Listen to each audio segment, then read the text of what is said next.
Okay, hi, this is Kim here at the Reporters Roundtable. We here at the ACGR meetup during the Digital Asset Summit. I'm here with Kelvin Sparks from the block. Hey, how's it going? So Kelvin here, actually, you know what, Kelvin, tell us more about you. Yeah, for sure. So Kelvin Sparks from New York City. Been in crypto for probably off and on about 9 years. Didn't start out in media, but that's what I'm doing currently. Done academic research, done the full-time DGen thing, as well as working as a researcher before I got to where I am today. So been in media for roughly about a year, I'd say. Amazing. So the point of this interview is just to ask people in the media specifically what you guys are looking at the moment and why this is important for protocols to understand it. Yeah. So make sure that you guys get the right information and publish that afterwards. So right now, what are you guys prioritizing at the block in terms of sectors, in terms of industries, and in terms of like new things that are hot around the block? Yeah, definitely. So from my perspective, I think the biggest things are definitely AI, X402. Though there hasn't been a lot of on-chain metrics there to back it, it's just super prevalent given you have these giants like Stripe jumping in, MoonPay most recently, among various other players getting in there. I mean, that was one of the things I spent a lot of time at DAS talking about. Privacy is a huge, narrative, if you want to call it. That's kind of one of those things that's always in the background that people are prevalent of and kind of ebbs and flows with the news cycle itself. Yeah. I definitely think another big one is tokenization, all the rage. I'd say that's probably been one of the more frequent interviews I've done, especially at DAS. Yeah. It's huge. I'm doing one tomorrow on tokenization. I did a podcast probably like 2 weeks ago on that as well. I definitely think that's been a big one of the cycle. Previously, you had that bubble, but there are still a few that are around, and you definitely will interview. Trying to think, what's another one? Tokenization, DeFi. Oh yeah, DeFi vaults are another big one too. I'd say. Huge, yeah. So that CeDeFi convergence right now is a super hot narrative because people want to know how RWA is going to interact on chain with the current existing primitives that we've built as an industry. So obviously kind of touched on it just tangentially, but another big one is RWAs themselves. They're all the rage. It kind of ties into the whole tokenization narrative itself, but how are we going to bring these assets in the physical world on chain into this digital world and next generation of what money and assets look like? 100%. Those are probably the biggest ones I can think of off the top of my head without getting into a whole lecture. 100%. So what we're seeing right now at the moment is a lot of the big institutional players are moving to RWAs. As you mentioned before, it's a huge topic. One of the biggest companies in crypto right now, Onchain Finance, are going heavily in hiring massive corporations like from McKinsey to bring them on as institutional partners, to leveraging their contacts to bring all these assets on chain. So we're seeing a huge movement from the institutional sector to the crypto sector. Especially with this conference right now, you can see that Kelvin's wearing a suit, which is very rare for crypto, Absolutely. We're moving towards there. And we're feeling it more and more, especially with our event right now. We've got journalists only from the crypto outlets, but also from Financial Times, Bloomberg, and so on as well. Forbes, How do you feel about this? Especially from the past few years that you've been in crypto for so long, how do you feel about this convergence finally? It's interesting because I definitely say I look less crazy at happy hours, which is nice. I feel a little vindicated in that sense. But I kind of miss the old roots of crypto. It's nice when you hear about the Lambo coin going crazy and all your friends get excited about it. But I would say that did come with the trade-off because now crypto's ubiquitous. It's really cool to see that you can mention Bitcoin and nobody bats an eyelash at what you're saying. Oh yeah, I know about Bitcoin. As I said, that doesn't mean they can explain how it works. I guess saying or spelling elephant is very different than drawing an elephant. It's the analogy there. So it's pretty cool in that sense for sure.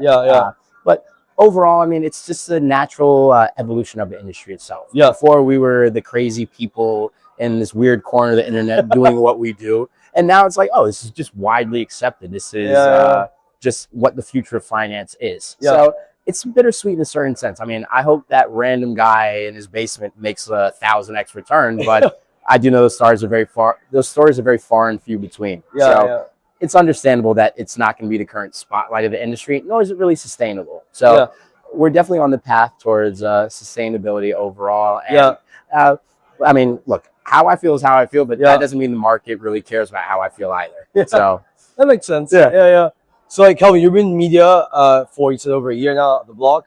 Tell us more about what you do in the day-to-day, what you handle. I know that you're very prevalent on the podcasting side. So tell us more about what you do in general. Yeah, for sure. So I think one of the biggest ones, obviously, is the podcasting because it's very, very frequent. So I do two of them. One is the Layer One podcast. It's us in conjunction with Avalanche, which is really, really cool. Another one I do with Tim Copeland, who you know is the Crypto Beat. So that's a bit more like news cycle thematic type of thing. But then I also do a lot of these other original content series. So one of them is Around the Block, which is how we met in Singapore, where we go around to all these different crypto conferences and nations and understand what the local crypto scene is, as well as pay homage to the culture itself. So it's not necessarily focused around the conference itself, though we will film at these side events and at the main conference. It's really almost to pay homage in a world where we're almost all digital nomads. Our industry is so prevalent on travel. Of course, Say another big one, and I'll probably stop there before it turns into a lecture, is Crypto IQ. So it's a fun one. We basically had a open source test that anyone could take.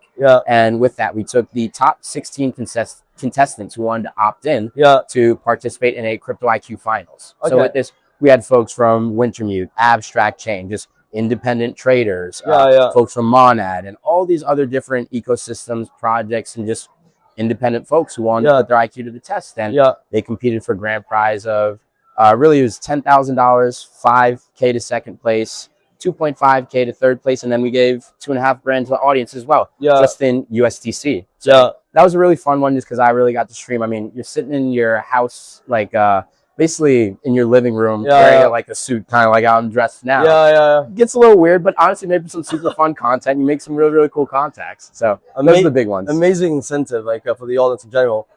When it comes to podcasting, why do you feel podcasting is such an important communication channel for companies? In a world full of AI slop, and it's going to be increasingly that, people want to be able to relate to the human elements that LLMs can't necessarily convey to them. Like the stuttering, the awkward jokes, the silence, the uncomfortable moments. All these things are what make just media in general entertaining. I mean, you watch sitcoms like The Office, not because, oh, wow, like this is perfectly scripted, the dialogue is proper. And it's like, no, it's funny, it's relatable. It's things that I can see out there in the real world, and may be a bit dramatic overall and just over the top, but nonetheless are things that people enjoy to see and you feel a connection to. So I like media in that sense because it's allows you to expand your reach in a certain sense, so people can be halfway around the world and still feel and understand the things that you're going through. Amazing. You guys have a crazy army now at the block. You know, you just got Garrett that came on. I saw that. Tim Copeland and you. How does the block create such a good culture that they bring in the best talent when it comes to media? Well, I'd say I'm definitely on the lower end of the totem pole relative to those guys. Even though life is about comparison, they're just the OGs in media, have to pay homage to them. I think a lot of it comes from just being very authentic as well as committed to what you're doing. You know, crypto's an industry where people are here today, gone tomorrow. There's a ton of just burnout just because it's 24/7. You're always competing against the smartest people in the world, the hardest workers in the world, and just sometimes people just straight up get lucky.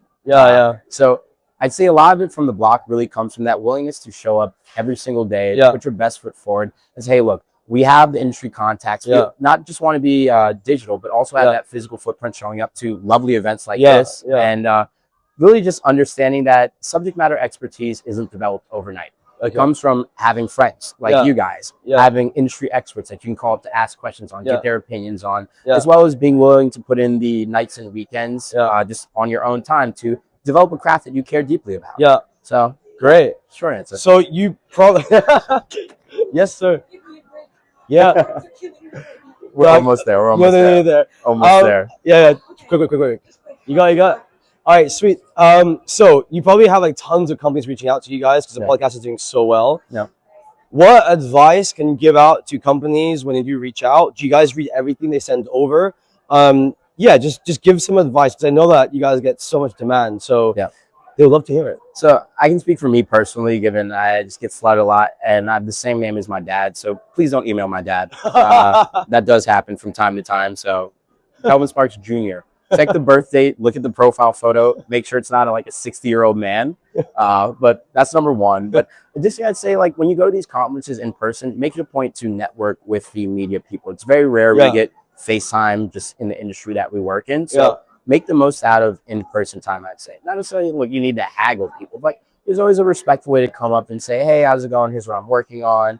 here's what I'm interested in, here's what I do, and Yeah. what makes this a compelling story. And that Yeah. elevator pitch is really, really important. Yeah. As well as coming with verifiable metrics. I think that's a big one. You say, hey, look, crypto's an industry built on not trust but verification itself. Yeah. That's the ethos of blockchain and Yeah. distributed ledger. So come with things that are hard and very easy to consume, very just visual friendly as well. Okay, Sometimes cool. I'm tired. It's been a long day. I'm like, okay, cool. I see the numbers, but I don't want to break out my calculator right now or my laptop. Just, look, sometimes a pretty picture even gets the job done. For that matter. But we're very, very aesthetic creatures by nature. So of course, that kind of stuff I will say does go longer than most people even realize. If you had to give a hint to crypto companies or even AI companies or anyone that's like reaching out to you, in the subject line of the email, what would you usually click and read? I'd usually click and read on the narrative itself. So when I see something, I go, this is the narrative, and then the project afterwards, because when you think about what's relevant in the news cycle, it's always going to be, what's the first thing that catches people's attention? What's the headline? Wow, so the headline in subject of the email is the narrative. When the narrative is in there. So, okay, so we have like a headline of the email, right? You want to have like, what, like the headline and then what the company is doing, like in the subject line? Yeah, like, I think that's fine. That's crazy. So like, someone pitching towards you would be RWA, TFI, and then you see that. Okay, I'm fine with that. That's amazing. It's the first time I hear that. Yeah. Okay. It's almost like it's the same thing when you're scrolling all day on the internet. There's so many things that you see and just mindlessly kind of just come through. But when I see a big number or a headline or something that jumps off the page, whatever that, it kind of depends on the industry that you're working in or just like what the nature of your business is. But if you can do that, makes it really, really easy for me to go, oh yeah, this is interesting. Let's double click on this. Amazing. We got two last questions before we go. The sectors we're looking at right now, you mentioned at the very beginning of the video. So I'm just going to ask you right now one more time for people that are watching this right now. If they want to talk to you, which sectors are you prioritizing for the top three? Top three. I definitely would say for sure RWAs, and within that probably tokenized equities. I think perps are super interesting as well. Outside of that, I mean, tokenization is kind of a part of that. I go DeFi number 2 and AI number 3. Amazing. Wow, AI is going down the route. No particular order. I was going to say. Yeah, for sure. Amazing. Right about that. But. And final question, how do people find you? I know you're very present at conferences. Are you on Twitter? Like, how do people find you? Twitter, I'd say hit me up on Twitter. I'm Young Sparks. I am YOUNGSPARKS, as well as LinkedIn. My LinkedIn is Kelvin Sparks Jr. Again, look for the younger guy, not the guy who's 60 years old, as we do share a name. That's going to be easiest. And I'm snooping around on Telegram, so I'm not going to get that one out just yet. But if you meet me in person, I'll give it to you. So go and see Kelvin in person then. Yeah, exactly. Amazing. Well, thank you so much again. Thank you. Thank you, man. That was awesome.